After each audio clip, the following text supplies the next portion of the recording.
বৃত্তর মধ্যে পার্থক্য কি? আমরা এখানে উদাহরণ লিখলাম নরমালি হচ্ছে গোলকের জন্য, যাতে আমাদের সহজে মাথায় কাজ করে যে গোলক মানে এই কনসেপ্টটা, তার জন্য একটা নরমাল একটা উদাহরণ দিলাম যে গোলক মানে উদাহরণ হচ্ছে ফুটবল, মনে থাকলো মাথায় কাজ করবে। আর অর্ধগোলক মানে একটা বাটি, ওই বাটিটা কি হতে পারে, ফাঁপা হতে পারে। আবার সলিডের জন্য কি হয়, অনেক সময় দেখবি ওই গম্বুজ আকৃতি তৈরি করা হলো, সেটা সলিড হতে পারে, সেটা পরের প্রসঙ্গ। আমি শুধু জাস্ট কনসেপ্ট রাখার জন্য প্রথমে বললাম যে আমাদের যদি গোলক সম্পর্কে ভাবে তাহলে ফুটবল একটা মাথায় আসলো, আর অর্ধগোলক মানে একটা বাটি কনসেপ্টে আসলো হালকা করে। এবার বলছি যে গোলক আর বৃত্তর মধ্যে আমি তো খাতাতে ফুটবলের ছবি আঁকতে পারবো না। আমি যখন খাতাতে ছবি আঁকবো তখন তো সেটা সার্কেলের মতনই দেখা হবে, তাই না? তাহলে একটা এটাকে আমি লিখলাম হয়তো ফুটবল, আর আমি আবার এরকম ছবি দিয়েই লিখি আবার কি বৃত্ত, তাই তো? তাহলে বৃত্ত আর ইসের মধ্যে পার্থক্যটা কোথায়? বৃত্ত সূত্রগুলো মনে আছে? বৃত্তের পরিধির সূত্র কি ছিল? এর পরিধির সূত্র 2 পাই, আর এটা হচ্ছে যদি ব্যাসার্ধ আর হয়, তাই তো? পরিধি তাহলে 2 পাই আর। আর ক্ষেত্রফল কত ছিল? πr²। বৃত্তটা কি, একটা হচ্ছে রিংকে যদি গোটায় বাঁকিয়ে দিই সেটা একটা বৃত্ত। বোর্ডের ওপর আমি গোল করে আঁকলাম একটা সার্কেল, সেটা একটা বৃত্ত, তাই তো? আর গোলক কি, গোলকের তাহলে কেন্দ্রবিন্দুটা হচ্ছে ফুটবলের, যদি আমি কেন্দ্রবিন্দু থেকে টানি তাহলে কি হয়, বৃত্তের যেমন এই সাইড থেকে শুধু এরকম একটা সার্কেল হিসেবে টানলাম, সেটা হচ্ছে বৃত্তের সব ব্যাসার্ধ গুলো। কিন্তু গোলকের কি হবে, আমি এই দিক থেকে টানবো যতটা দূরত্বে, এই পার থেকে, আবার এই পার থেকে, আবার ওই পয়েন্ট থেকে পেছনের দিকে, সেটা হচ্ছে কি একটা গোলক। এবার গোলকেরও ব্যাসার্ধ কি ধরা হয়, আর ধরা হয়। আচ্ছা, বৃত্তের হচ্ছে টোটাল ক্ষেত্রফল মানে টোটাল এরিয়াটা, আর পরিধি মানে চারপাশ দিয়ে। সেরকম আমি যদি এটাকে গোলক ধরি, গোলকের, তাহলে গোলকের হয় পার্শ্বতলের ক্ষেত্রফল বা বক্রতলের ক্ষেত্রফল।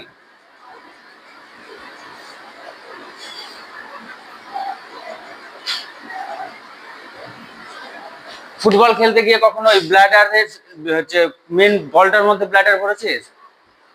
হ্যাঁ, তাই না? ওই ফুটবলটা যদি ফেটে যায় তাহলে কি হয়, সেলাই করেছিস তো আলাদা করে উপরে, ব্ল্যাডারটা ছাড়া কখনো সেলাই করিয়েছিস ফেটে গেলে? হ্যাঁ, তাহলে ওই যে যেটা চামড়ার সাহায্যে যেটা এক্সট্রা বই করা আছে ব্ল্যাডারের ভিতরে, তাহলে ওইটাকে হচ্ছে কি বলবো, তার টোটালটার বাইরের ক্ষেত্রফলটা হচ্ছে বক্রতলের ক্ষেত্রফল বা পার্শ্বতলের ক্ষেত্রফল। মানে তোকে বললে একটা ব্ল্যাডার দিয়ে বললে কতটা উপর দিয়ে ফুটবলটাকে সাজানোর জন্য কতটা চামড়া লাগবে, বা এখন ওটা কি লেদার থাকে আমি জানি না, তাহলে কতটা প্রয়োজন হবে সেটা বার করার জন্য কি করতে হবে, বক্রতলের ক্ষেত্রফল করতে হবে। এবার যদি বলে আমাকে ওই ফুটবলটার মধ্যে কতটা হাওয়া ভরতে হবে, তাহলে সেটা হবে তার আয়তন। ঠিক আছে? তাহলে গোলকের আয়তন, এই জিনিসগুলো হবে পার্শ্বতলের ক্ষেত্রফল বা বক্রতলের ক্ষেত্রফল, আর কি হবে, আয়তন। আচ্ছা, তাহলে এবারে ফর্মুলা গুলো আছে।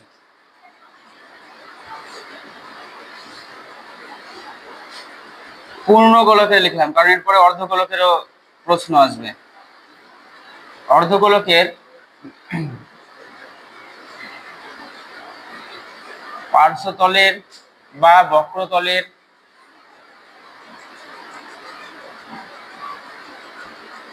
ক্ষেত্রফল 4 πr²। মিল আছে ওর সঙ্গে? দেখ, বৃত্তের সাথে মিল আছে। বৃত্তের শুধু ক্ষেত্রফলের সূত্র কি ছিল, πr²। আর বৃত্তের আয়তন হয় না, কারণ বৃত্তের কি হয়, দৈর্ঘ্য প্রস্থ উচ্চতা তো নেই না, হাইট নেই, ওই জন্য কি হয় না, ওর আয়তন হয় না। কিন্তু আমাদের হচ্ছে গোলকের আয়তনের ফর্মুলা কি, 4/3 πr²।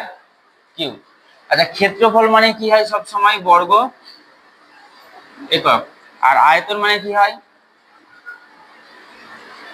ঘন একক।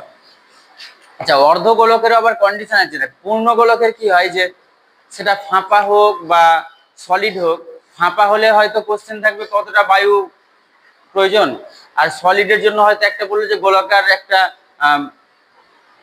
সিমেন্ট দিয়ে বাঁধানো বা পাথর সিমেন্ট বালি দিয়ে বাঁধানো একটা বল তৈরি করব, তাহলে সেখানে নিশ্চয়ই কতটা বায়ু ধরবে জানতে চাইবে না, সেখানে কতটা বালি পাথর প্রয়োজন হবে সেটা জানতে চাইবে, সেটাও তার কি হবে? আয়তন। এবার আমি মনে করো অর্ধগোলকের ক্ষেত্রে করছি।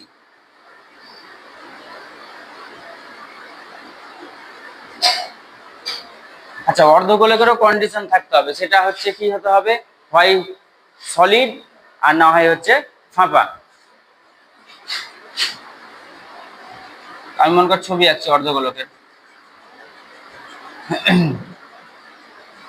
আচ্ছা, অর্ধগোলকের যদি আঁকি, ব্যাসার্ধ তো সেই, সেটা কি হবে আর।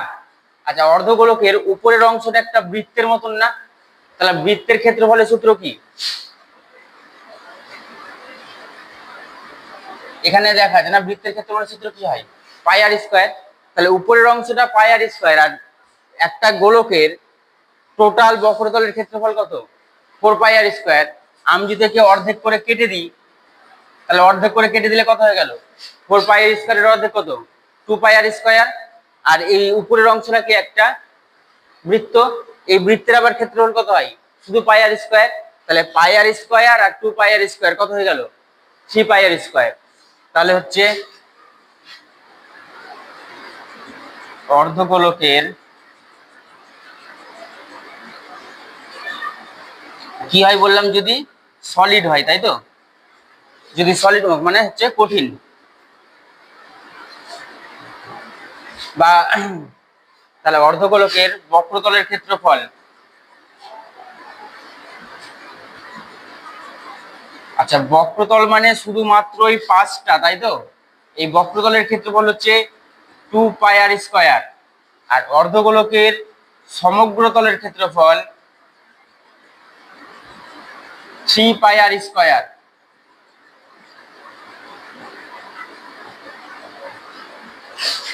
আর অর্ধগোলকের তাহলে আয়তন 2/3 পাই আর কিউব ঘন একক। আচ্ছা, এটা ফাঁপার ক্ষেত্রে হচ্ছে অর্ধগোলকের বক্রতলের ক্ষেত্রফল, যেমন সলিডের ক্ষেত্রেও হয় এটা, সেটা হচ্ছে ফাঁপার ক্ষেত্রেও একই হবে।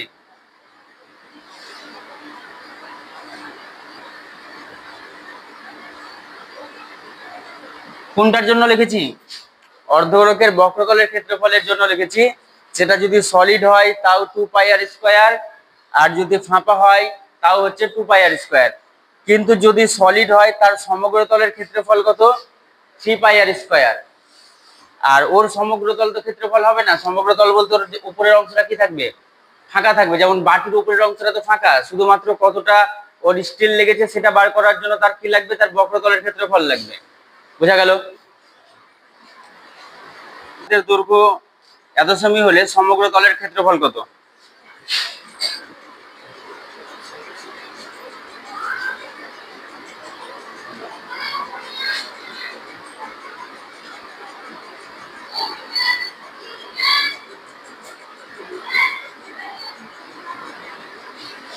আচ্ছা, যেটাই গোলকের ক্ষেত্রে বক্রতল, সমগ্রতল আর পার্শ্বতল যাই বলি না কেন, সেটা সম্পূর্ণটাই কি একই জিনিস, তাই না? কারণ ওর সমগ্রতল বলতে তো একটাই তল, আর তো তল নেই, তাই না? আর ওটাকে যদি অর্ধগোলক হয় তখন একটা হতে পারে, একটা বক্রতল আর একটা সমতল হয়। কিন্তু আমার গোলকের ক্ষেত্রে তো একটাই তল, সেটা সমগ্রতল বক্রতল একই জিনিস। তাহলে গোলকের সমগ্র তলের ক্ষেত্রফল, গোলকের সমগ্র তলের ক্ষেত্রফলের ফর্মুলা কি? 4 পাই আর স্কয়ার। আচ্ছা, 4 পাই আর স্কয়ার যদি হয়, তাহলে আমার 4 পাই মানে 22/7, আর মানে হচ্ছে 10.5 তার স্কয়ার। তাহলে 4 ইন্টু 22.7, 10.5 দুইবার লিখে নে, যদি স্কয়ার করা সহজ তাও করে নে। এটা 10, এটা হচ্ছে 10, 7 দিয়ে 7 থেকে 7, 5 7 35, আর কি দিয়ে যাবে? 5 দিয়ে, 3 5 15, 5 2 10, 2, আবার 5 দিয়ে, তাই তো? 5 2 10, 1 2, এই 2 2 কেটে গেল। তাহলে হচ্ছে 3 21 হচ্ছে 63, তাকে 22 দিয়ে গুণ।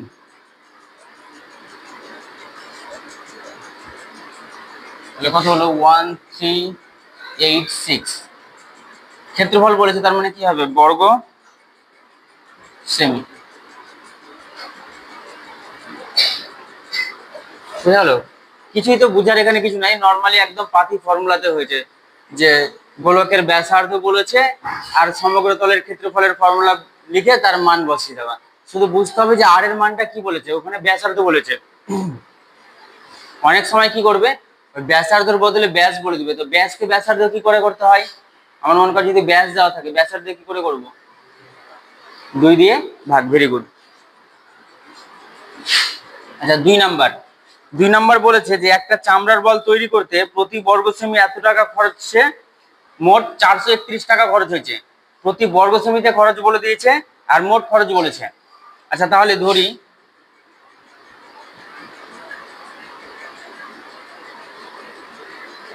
গোলকের ব্যাসার্ধ আর সেমি, দেখ খরচ কি বলেছে, প্রতি বর্গ সেমিতে এত টাকা খরচ, তার মানে কি সমগ্র তলের ক্ষেত্রফল। আচ্ছা সমগ্র তলের ক্ষেত্রফল, তাহলে গোলকের সমগ্র তলের ক্ষেত্রফলের ফর্মুলা কি,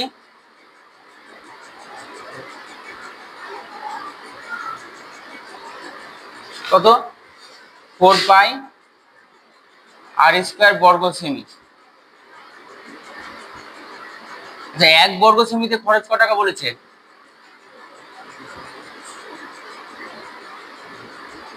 কত বলেছে বল, 17 টাকা 50 পয়সা, তাই তো? তাহলে এত টাকা। টোটাল কত বর্গ সেমি আমার এখন আপাতত, 4 পাই আর স্কয়ার। তাহলে 4 পাই আর স্কয়ার বর্গ সেমিতে খরচ 17 দশমিক, এটার সাথে কি হবে, 4 পাই আর স্কয়ার শুধু গুণ হবে, এত টাকা। এই এত টাকাটাই টোটাল কত টাকার সমান বলেছে খরচ, 431.20। তাহলে শর্তে 17.50 ইন্টু 4 পাই আর স্কয়ার ইকুয়াল টু 431.20। তাহলে 4 পাই আর স্কয়ার সমান 431.20 বাই 17.50। এটাও 2 ঘর পর দশমিক, 2 ঘর পর দশমিক বাদ দিয়ে দিলাম, একটা করে শূন্য কাটলাম, মানে 10 দিয়ে কাটাকাটি হয়েছে। আর স্কয়ার ইকুয়াল টু 431.2 বাই 17.5 গণিত 4 পাইটা কোথায় থাকবে রে, নিচে, তাই না? আচ্ছা পাই মানে দুটোকে 10 দিয়ে ভাগ করলে তাহলে হচ্ছে 1.4।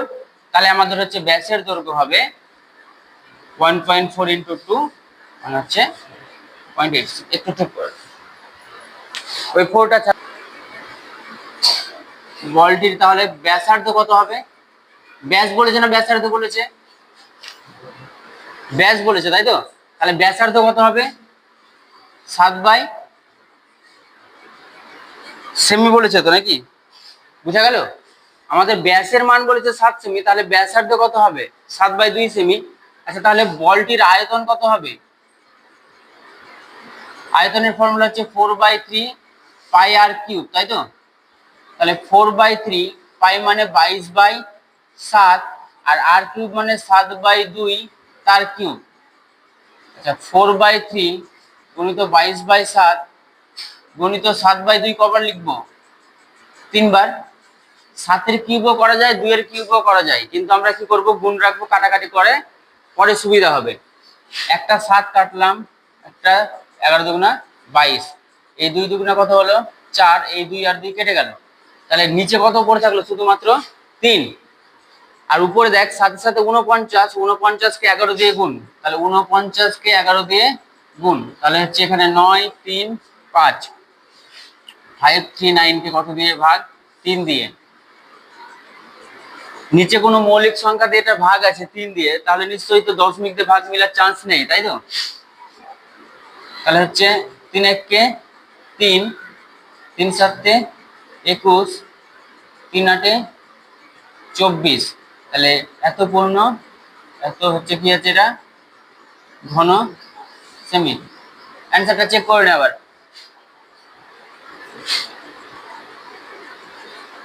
চেক করে নেই অ্যান্সার।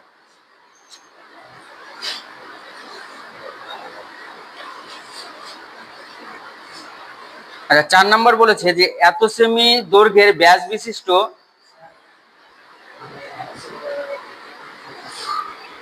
179 নয় দেওয়া আছে। ও 3 নং 27, 27 নিতে পারবো তো, দেখেছিস লিখেছে 87, এক বিয়োগ করেছে।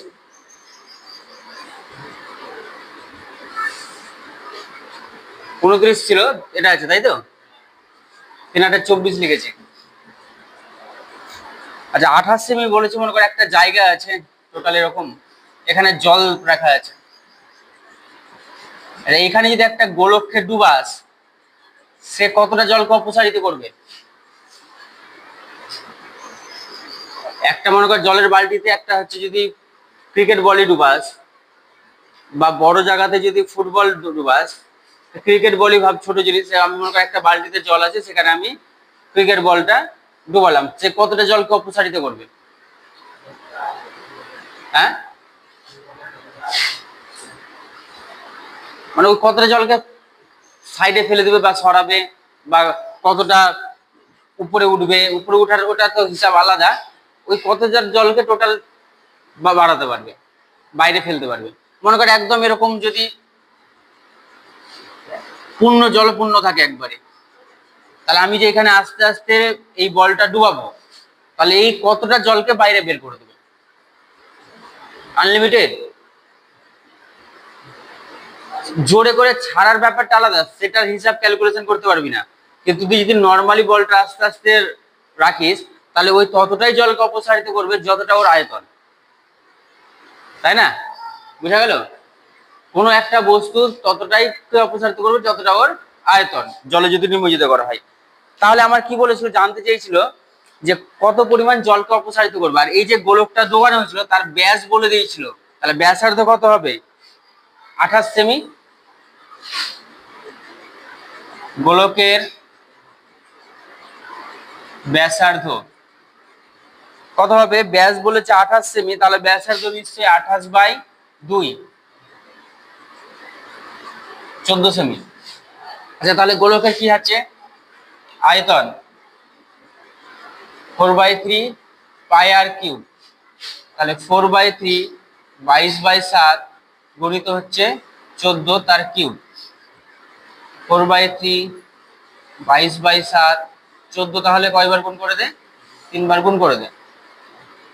7 দুগুণা, বাপরে আর কাটাকাটি যাবে না, তাহলে 14 আর 14 গুণ করলে হচ্ছে 196,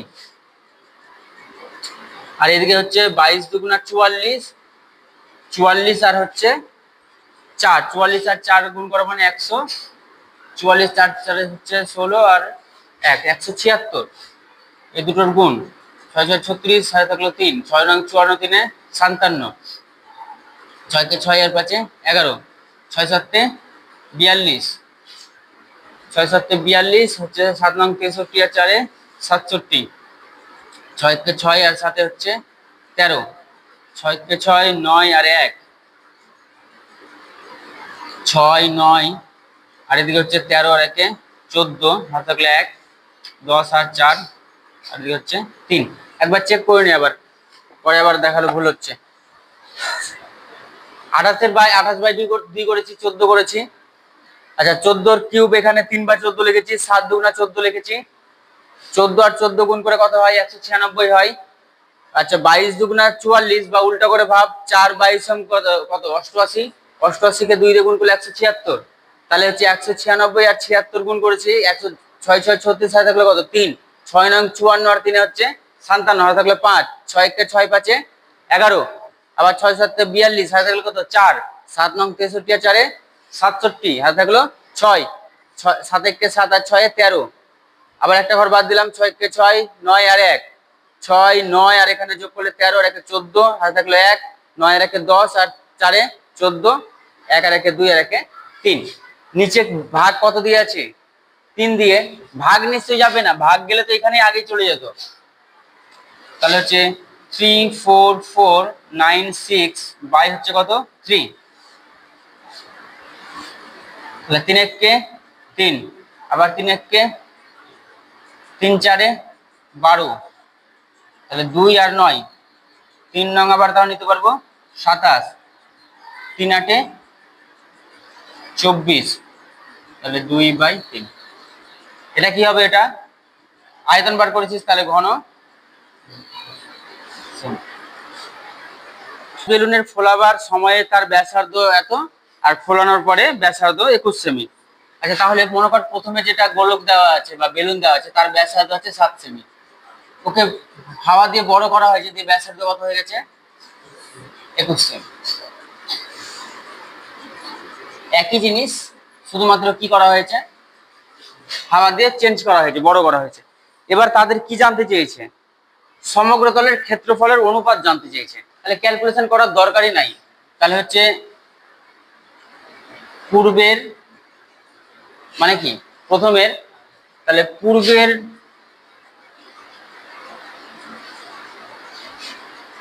বেলুনের ব্যাসার্ধ, আচ্ছা ব্যাস বলেছিল না ব্যাসার্ধ বলেছে?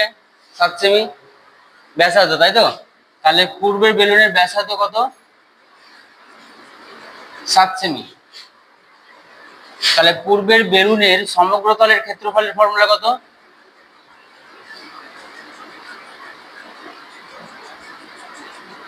4πr²। এরকমই থাক, কারণ দেখ দুটোরই একই জিনিস। সমগ্র তলের অনুপাত যখন করবো, দুই দিক থেকে কত কাটা কাটা চলে যাবে? 4π কাটা চলে যাবে, তার জন্য ক্যালকুলেশন করে লাভ নেই। আচ্ছা, এত বর্গ সেমি। আচ্ছা, পরে বেলুনের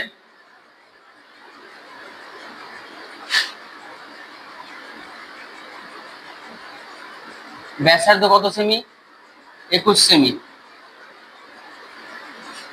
তাহলে পরে বেলুনের সমগ্র তলের ক্ষেত্রফল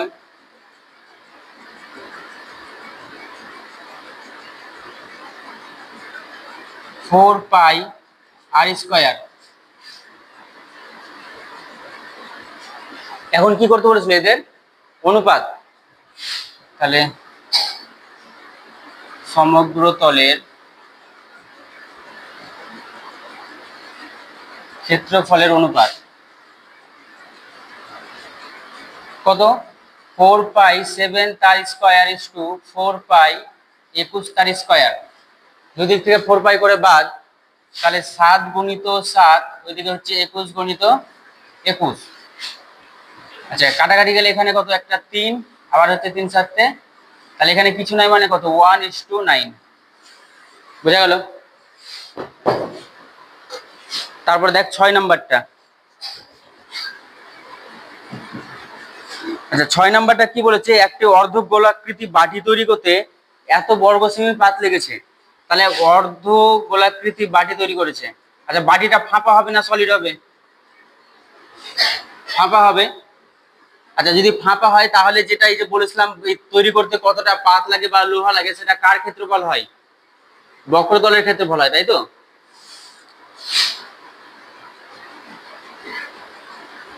তাহলে বাটি হচ্ছে ব্যাসার্ধ। আচ্ছা, ব্যাসার্ধ কত সেমি বলেছে? বলেনি, তাহলে 8 সেমি। আচ্ছা, বাটির ক্ষেত্রফল তো হয় না, কি লিখতে হবে? সমগ্র তলের ক্ষেত্রফল, বা কি হবে এটা? বক্রতলে, তাই তো?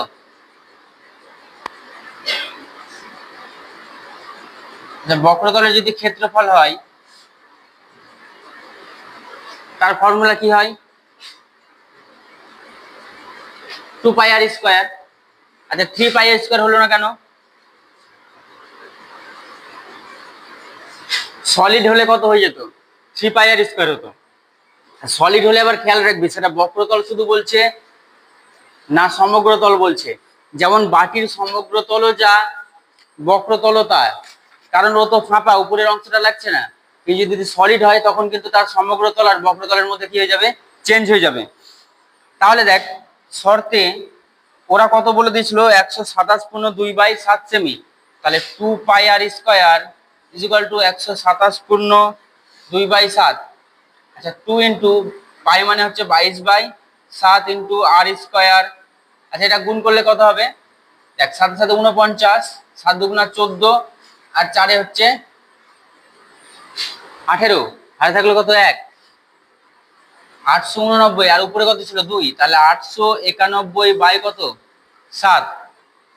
আচ্ছা এই নিচের 7 বাদ, তাহলে আর square is equal to 891 by নিচে 2 ইন্টু 22।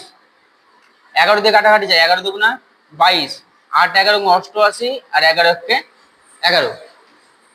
তাহলে নিচে এটা হচ্ছে কত পেয়েছিলাম 2 পেয়েছিলাম তাই তো, 11 দিয়ে কেটে। তাহলে আর is equal to root over 81/4, 81 মানে হচ্ছে 9 আর 4 মানে 2। তাহলে কি জানতে চেয়েছে, তার ব্যাসের দৈর্ঘ্য। তাহলে ব্যাসের দৈর্ঘ্য মানে যা পেয়েছি তার সাথে কত গুণ করব, তাহলে 9/2 পেয়েছিলাম, 2 গুণ করলাম, তাহলে 9 সেমি। বুঝা গেল?